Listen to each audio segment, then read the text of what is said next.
The final 8 days of the Savior's life changed the world forever. The first day was his triumphal entry. His followers reverently laid down cloaks and palm fronds in his path. His entrance fulfilled prophecy. The second day, he cleanses the temple. This was an act of bravery. When we follow him, we receive the strength to be brave as well. The third day, he continues to teach in Jerusalem, even as the authorities attempt to discredit him. Even with incredible opposition, his work moved on. The events of the fourth day are unknown, but we can focus on what Jesus taught during his ministry. Jesus was the master teacher.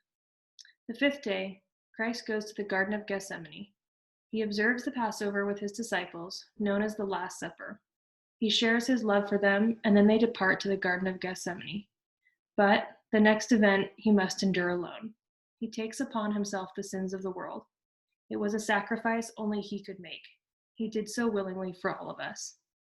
The sixth day, Jesus Christ was crucified and buried. In the early hours of that morning, he is betrayed to authorities. He is sentenced to death by crucifixion, and he dies on the cross that afternoon, with his disciples and accusers present as witnesses.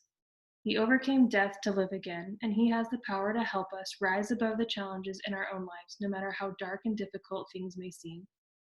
The seventh day, Christ's body had been placed in the tomb the night before.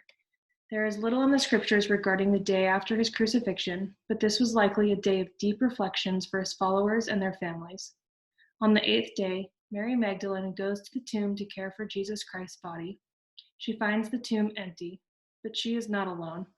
A man addresses her and says her name, Mary, and she sees. He is Jesus, the Christ lives. Jesus Christ overcame death, and because he lives, all of us will live again.